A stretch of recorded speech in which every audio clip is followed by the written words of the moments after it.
हेल्पन this is Pragya Saxena here.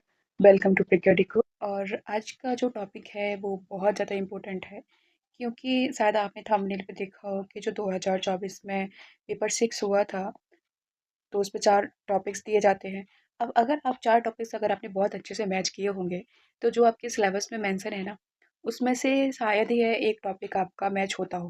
But एक topic ऐसा पक्का होगा कि जो मैच करता है, ठीक है? तो आप उस सिलेबस में जितने भी टॉपिक्स दिए हुए हैं ना, उन सभी पे आप बहुत अच्छी तरीके से तैयारी करके रखिए, ठीक है? क्योंकि आपने अगर उसकी प्रिपरेशन की तो आपके पास एक बहुत अच्छा कंटेंट होगा लिखने के लिए, है ना? उसमें से ही मैंने एक टॉपिक जो लिया हुआ है वो आपके एग्ज़ाम में ही आया था, 2024 में भाषा और राष्ट्रीय एकता। कल भी इससे मैंने एक मिलता-जुलता टॉपिक कराया था जो कि आपके सिलेबस में मेंशन है, ठीक है? और लास्ट जो 3 इयर्स के मैंने पेपर चेक किए हुए हैं ना, उसमें लैंग्वेज रिलेटेबल ज़्यादा पूछा जा रहा है। मतलब तीनों इयर्स के पेपर में लैंग्वेज से रिलेटेबल एक ना एक निबंध पूछा गया है, ठीक है? जैसे एक और था किसी साल में पूछा गया था 2023 में या शायद 22 में कि उच्च शिक्षा में हिंदी का महत्व है, ऐसा कुछ करके था, ठीक है? तो हमें हिंदी का पढ़ना ही पढ़ना है, मतलब भाषा लैंग्वेज से रिलेटेबल निबंध पढ़ना ही है, अपना कंटेंट रेडी रखना है, ठीक है?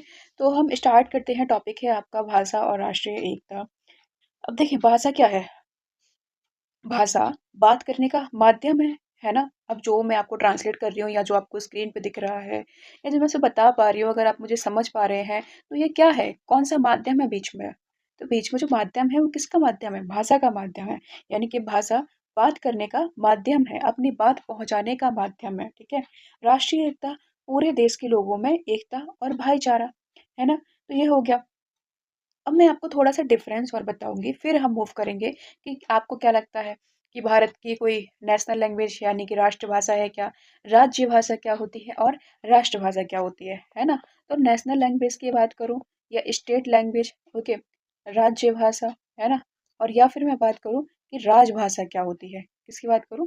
राजभाषा।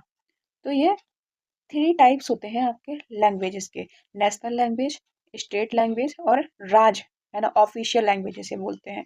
तो इंडिया की कोई क्या नेशनल लैंग्वेज है? तो भाई बिल्कुल भी नहीं है। हिंदी बहुत सारे लोग सोचते हैं, गलतफ़हमी है, नहीं है, क्योंकि नेशनल लैंग्वेज एक वो लैंग्वेज होती है जो सभी को लोकप्रिय हो, मतलब पूरे देश को लोकप्रिय हो। ठीक है? जैसे मैं बोलूँ कि पाकिस्तान की नेशनल लैंग्वेज यानी कि राष्ट्रीय भाषा क्या है? तो उनकी राष्ट्रीय भाषा उर्दू है। क्यों? क्यों? जस्ट बिकॉज़ भाई वहाँ के जो पूरे सिटीज़न्स हैं, उन सभी को उर्दू आती है, ठीक है? तो उर्दू क्या है आपका? हिंदी और प्लस जो फ़ारसी जो लैंग्वेज होती है उसका मिक्सचर है, उससे उर्दू बना हुआ है, ठीक है? तो हमारे इंडिया की कोई भी नेशनल लैंग्वेज नहीं है, ओके? क्यों? जस्ट बिकॉज़ भाई अगर मान लीजिए कि हिंदी को डिक्लेयर कर दिया जाए, तो भाई ऐसा तो नहीं है कि इंडिया में 100% जो पॉपुलेशन है उन्हें हिंदी आती है, नहीं। अब साउथ वाले बोलते हैं कि हमें हमारी तमिल लैंग्वेज अच्छी लगती है, ठीक है? नॉर्थ ईस्टर्न वाले बोलेंगे कि हमें अपने स्टेट्स की लैंग्वेज अच्छी लगती है। इसीलिए कोई नेशनल लैंग्वेज बनाई ही नहीं गई है हमारे भारत की, ठीक है? स्टेट लैंग्वेज क्या हो जाती है? हर राज्य की अपनी जो भाषा है, काफ़ी सारे राज्य हैं अपने इंडिया में, जिनको राइट्स है कि वो अपने राज्य की राजभाषा चुन सकते हैं, ठीक है? जैसे मैं बात करूँ कि बंगाल की क्या है, तो बंगाली हो गई, है ना? असम की असमीज़ होगी, ओके? इस तरीके से आप साउथ में जाएँगे तो आपको तमिल लैंग्वेज मिल जाएगी, है ना? राजस्थान की राजस्थानी हो जाएगी, बिहार में भी आई थिंक मैथिली चलती है, भोजपुरी हो गया। ये सारी लैंग्वेज ये क्या है आपकी? राज्य भाषाएँ हैं। अब राजभाषा जैसे मैं बोलूँ तो हाँ, हिंदी क्या है आपकी? राजभाषा है। क्या है? ऑफ़िशियल लैंग्वेज है। क्या है भाई? ऑफ़िशियल लैंग्वेज है। और हिंदी के साथ-साथ में हिंदी की एक जो सहायक यानी कि हेल्पिंग लैंग्वेज बोल लें तो वो भी राजभाषा में ही इंक्लूड होती है। वो कौन-सी है? इंग्लिश, यानी कि जो जितने भी ऑफ़िशियल काम किए जाएँगे, गवर्नमेंटल काम किए जाएँगे, वो सब किस में किए जाएँगे? हिंदी और इंग्लिश दोनों में। तो आई होप आपको डिफ़रेंस समझ में आया हो, राजभाषा, है ना, राज्य भाषा और आपका प्लस राष्ट्रभाषा में, ठीक है? तो हम लोग एक बार फिर से अपने टॉपिक की ओर मूव करते हैं, है ना? भाषा केवल संप्रेषण का माध्यम नहीं, यानी कि सिर्फ बातचीत का माध्यम नहीं, बल्कि राष्ट्र की आत्मा, संस्कृति और एकता की आधारशिला है। ये हमारे राष्ट्रपिता महात्मा गांधी जी का कहना था। ठीक है? प्रस्तावना की बात करें तो भारत भाषाई विविधता यानी कि बहुत सारी भाषाएं बोली जाती हैं, सैकड़ों भाषाएं, हजारों बोलियां और समृद्ध आर्थिक परंपराएं विद्यमान हैं। इतना विविधतापूर्ण यानी कि इतनी सारे डिफरेंसेस होने के बावजूद भारत विश्व का सबसे बड़ा लोकतंत्र और सशक्त राष्ट्र बना हुआ है। इस विविधता में एकता का सूत्र भाषा के माध्यम से ही सशक्त होता है। भाषा केवल संचार का साधन नहीं, बल्कि संस्कृति, विचार, भावना और राष्ट्रीय एकता का प्रतीक है। ठीक है? अब क्या-क्या सेतु हैं इसके, है ना? किस तरीके से जो भाषा है, वो सारी चीज़ों को जोड़ के रखती है। सेतु का मतलब क्या होता है भाई? ब्रिज, यानी कि जोड़ के रखना एक किनारे को दूसरे किनारे से।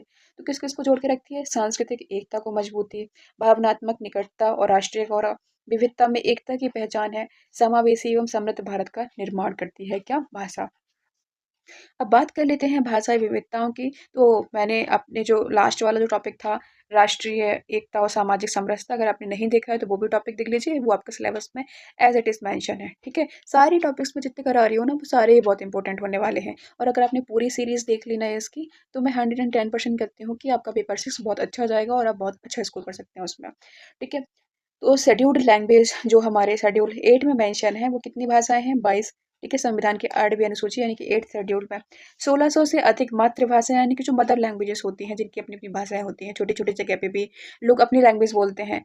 तो इतनी भाषाएँ बोली जाती हैं, बल्कि संविधान में कितनी भाषाएँ हैं? 22 हैं, ठीक है? स्टार्टिंग में नहीं थे ये इतनी, है ना? संविधान के अनुच्छेद 343 आर्टिकल आप 343 पढ़ेंगे तो उसमें हिंदी भाषा का उल्लेख किया गया है। हिंदी को संघ की राजभाषा अथवा अंग्रेजी को सहभाषा। मैंने बताया हुआ था ना यहाँ पे कि ऑफिशियल लैंग्वेज, हेल्पिंग लैंग्वेज एक सहायक भाषा है, ठीक है? तो ये 343 में बोला गया है कि संघ की राजभाषा, ठीक है? राजभाषा यानी कि ऑफिशियल लैंग्वेज है ये। कौन-कौन सी? हिंदी और साथ में अंग्रेजी को सहभाषा के रूप में मान्यता दी गई है। भारत की भाषाई विविधता उसकी सांस्कृतिक धरोहर और सामाजिक शक्ति का आधार है। फिर एक फैक्ट की बात करें, आप एग्जाम में लिखेंगे तो एक बड़ा अच्छा इम्पैक्ट पड़ेगा, साइड में कहीं कॉर्नर पे लिख सकते हो कि भारत विश्व का दूसरा सबसे अधिक भाषाएं बोला जाने वाला देश है, जहाँ 2500 से अधिक भाषाएं और बोलियां प्रचलित हैं। ठीक है? फिर मैं बात करूँ भाषा और राष्ट्रीय एकता का माध्यम की, तो राष्ट्रीय एकता का माध्यम, भाषा भारत की समृद्ध सांस्कृतिक परंपराओं, लोक कथाएँ, है ना? मतलब जितने भी जो कल्चरल जो फेस्टिवल्स चीज़ें होती हैं, उसमें भाषा का एक अलग ही माध्यम है। भावनात्मक जुड़ाव होता है, भावनात्मक यानी कि जुड़ाव कैसे होता है? वही इमोशनल अटैचमेंट। तो वही जैसे आप हैं, है ना? अगर आप किसी अननोन सिटी में गए, ठीक है? या फिर अननोन कंट्री में चले गए आप, तो बात करें लोकतंत्र और सुशासन में सहायक, तो अगर भाषा का माध्यम रहेगा, है ना, सभी को समझ में आएगा, तो शासन भी एक एक बहुत स्मूथली से चल सकता है, ठीक है? क्योंकि लोकतंत्र और जनता के बीच में मतलब जो जनता है और लोकतंत्र है, उनके बीच में संवाद करने का या फिर अपनी बात रखने का जो एक माध्यम है, वो क्या है? आपका भाषा ही तो है ना। है ना? तो एक इसमें भी एक बहुत ज़्यादा स्मूथनेस आएगी। विविधता में एकता की पहचान होती है भाषा। तो अनेक भाषाओं का सह-अस्तित्व भारत की एकता में विविधता की भावना को प्रदर्शित करता है, ठीक है? आर्थिक और सामाजिक विकास होगा, अगर हम भाषा को ध्यान में रखेंगे, भाषा को माध्यम बना के रखेंगे तो। फिर हम बात कर लेते हैं कि करंट अफ़ेयर की, है ना? तो आप जब भी भाषा की बात करोगे तो आपको राष्ट्रीय शिक्षा नीति की बात तो करना ही होगा, ठीक है? तो मैंने पहले भी बताया हुआ है कि जो एनईपी 2020 है, उसमें बात किया गया है कि अप टू क्लास 5th और हो सके तो क्लास 8th, है ना? क्लास 5th और हो सके तो क्लास 8th तक जो शिक्षा देनी है विद्यार्थियों को, वो आप उनकी मदर लैंग्वेज में ही दें, मातृभाषा में ही दें, कोशिश करें ये सरकार का नियम बनाया गया है एनईपी 2020 के द्वारा, ठीक है? तो ये नियम हो गया और साथ में एक नियम और है, लैंग्वेज से रिलेटेबल, उसको भी आप लिख सकते हो कि एक स्कूल में एक साथ 3 भाषाओं के सिखाने पे बल दिया जाएगा, ठीक है? ये हो गया। तो ये सारी चीज़ें करंट न्यूज़ेस हो गई। अब क्या-क्या चैलेंजेस हैं, तो भाषाई राजनीति होती है वही, भाषाओं के नाम पे भी राजनीति होती है, सही बात है। क्षेत्रीय अक्षमता के कारण कभी-कभी अंतर्राज्यीय तनाव की स्थिति हो जाती है। जैसे मैं आपको एक न्यूज़ बताऊँ, अभी आपने 4 से 5 न्यूज़ पढ़ी होंगी। एक मैं महाराष्ट्र वाली शायद न्यूज़ पढ़ाती हूँ, आपको बताती हूँ कि एक ऑटो ड्राइवर था, तो उसके कस्टमर ने शायद मराठी लैंग्वेज नहीं बोली थी या उसे नहीं आती थी, तो उसके साथ उसने काफ़ी मारपीट की। तो देखिए भाई क्या हो रहा है कि आप भाषा के आधार पर ये सब कर रहे हैं। मतलब पता ही नहीं क्या हो गया है लोगों को, वो भूल जाते हैं कि हम भाई भारतीय हैं, हम एक देश के हैं, हमें अलग-अलग बोलियाँ आती हैं या हमारा रंग भेद अलग है ना? या हमारी बोलचाल अलग है, तो इसका मतलब ये थोड़ी हो जाता है कि हम एक राष्ट्र के नहीं हैं। तो ये मतलब इस तरीके से तनाव की स्थिति हो रही है भाषा विविधता के कारण। तो इसमें भाषा विविधता का दोष नहीं है, इसमें दोष है शिक्षा का, एजुकेशन का। जब तक व्यक्ति एक बहुत अच्छी शिक्षा नहीं ले लेता है, कहीं न कहीं वो अशिक्षित ही होता है, ठीक है? उसे अनपढ़ ही आप मान सकते हैं। है ना? तो ये बेकार की चीज़ें होती हैं। बोलियों व मातृभाषाओं के संरक्षण में कमी है। वैश्वीकरण और तकनीकी बदलाव के कारण भाषीय असमानता है। ओके। फिर हम बात करें तो भाषा भाषा और राष्ट्रीय एकता को सुदृढ़ करने के उपाय क्या समाधान हो सकते हैं? तो मातृभाषा के साथ अन्य भाषाओं का सम्मान करें। भाई आपको जो भाषा आती है साथ साथ में आप अन्य भाषाओं का भी सम्मान करें। बहुत सारे लोगों का तो शौक ही होता है कि वो अपनी भाषा के साथ साथ में 4-5 और अदर भाषाएं सीखते हैं और इन चीज़ों का बहुत स्कोप है, करियर भी है इसमें, है ना? तो ये चीज़ें अच्छी हैं, हमें सबका रिस्पेक्ट करना चाहिए। 3 भाषा सूत्र का पालन मैंने बताया था आपको कि स्कूल्स में क्या कर दिया गया है कि आपसे 3 लैंग्वेजेस आपको सिखाई जाएँगी। फिर भाषा के आधार पर भेदभाव ना करना, आप बिल्कुल भी भेदभाव ना करें, किसी को ऊँचा-नीचा ना समझें।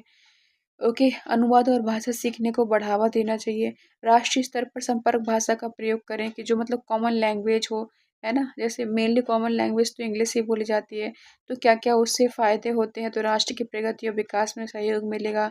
राष्ट्रीय सुरक्षा और अखंडता मजबूत होती है, विविधता में एकता की भावना मजबूत होती है, सांस्कृतिक एकता और गौरव की भावना बढ़ती है, आपसी प्रेम, विश्वास और भाईचारा बढ़ता है। फिर उद्धरण आप ये यूज़ कर सकते हैं 3 2 से 3 करिएगा। महात्मा गांधी जी का कहना था कि भाषा किसी भी राष्ट्र की आत्मा होती है। जवाहरलाल नेहरू जी कहते थे कि भारत की एकता उसकी विविध भाषाओं में निहित है। भाषा विभाजन नहीं, मिलन का साधन है, स्वामी विवेकानंद जी का कहना था। फिर और चैलेंजेस लिख सकते हो इन दोनों के बीच में क्या है, तो भाषा के आधार पर क्षेत्रवाद और संघर्ष है, कुछ भाषाओं को अधिक महत्व देना। तो ये वही चीज़ें हैं जो आई थिंक हम लोग ऑलरेडी पढ़ चुके हैं। तो समाधान फिर से लिखे हुए हैं, ठीक है? तो आप इनको एक साथ लिखिएगा, ये मैंने शायद 2 बार 2-2 बार लिख दिए हैं। ओके, फिर संविधान में ये बहुत इम्पोर्टेंट है, ये आप बड़ी आसानी से लिख सकते हो, अगर आपने थोड़ी बहुत भी पॉलिटी पढ़ी है। आर्टिकल 343 ऑफ द कॉन्स्टिट्यूशन क्या कहा गया है कि हिंदी को संघ की राजभाषा यानी कि कौन सी भाषा ऑफिशियल लैंग्वेज घोषित किया गया है और साथ में अंग्रेजी को सहायक यानी कि हेल्पिंग लैंग्वेज के रूप में एक्सेप्ट किया गया है। ये कॉन्स्टिट्यूशन में मेंशन है आपका आर्टिकल 343 में। आर्टिकल 345 के अकॉर्डिंग प्रत्येक राज्य अपनी राजभाषा का चयन कर सकता है, ये भी मैंने आपको बताया है। अनुसूची 8 यानी कि शेड्यूल जो 8 है हमारा, उसमें 22 भाषाओं का मान्यता प्राप्त है। हिंदी को राष्ट्र की संपर्क भाषा के रूप में प्रोत्साहित किया गया है। फिर यहाँ पे जो अलग-अलग जो हमारे देश के लीडर थे स्वतंत्रता संग्राम के दौरान, उन्होंने देशवासियों को एकजुट करने के लिए सरल भाषा का प्रयोग किया। उन्होंने भाषा को एकता का साधन बताया जिससे पूरे देश में स्वतंत्रता की भावना जागृत हुई। फिर आप निष्कर्ष को एक बड़ी सुंदर सी लाइन के साथ खत्म करें। अनेक भाषाएं एक देश एकता में है भारत विशेष। ठीक है, तो ये कंटेंट था, ये 2024 में पूछा गया। क्या है आपका टॉपिक है किसका, भारत मतलब ऐसे राइटिंग का। ठीक है, तो आप इसे प्लीज़ जाके पढ़िएगा, रिवीजन करिए, 2 से 3 बार वीडियो देखिए, अपने हैंड राइटेड नोट्स खुद से बनाइए, है ना? मैं भी खुद बनाती हूँ डेली, जो भी मैं यहाँ पे टॉपिक लेके आती हूँ, मैं खुद से एक प्रैक्टिस हो जाती है, एक लिखने का आइडिया हो जाता है कहीं न कहीं। थोड़ी बहुत चीज़ें तो आपके दिमाग में क्लिक करती हैं जब आप लिखते हैं तो, ठीक है? तो वीडियो को लाइक करिए, कमेंट करिए अगर आपको पीडीएफ चाहिए इस वीडियो का, ओके? और चैनल को सब्सक्राइब करना बिल्कुल भी ना भूलें, ओके। और हाँ, मेरा एक इंस्टाग्राम चैनल भी है, वो भी प्रज्ञा डिकोड के नाम से है, तो प्लीज़ जाके उसे भी आप फॉलो कर लें, ओके। ताकि उसमें भी मैं कुछ करंट न्यूज़ेस या फिर कुछ नोट्स डालती रहती हूँ, तो आपको वह हेल्प करेगा। Okay, thank you so much, bye bye, have a nice day.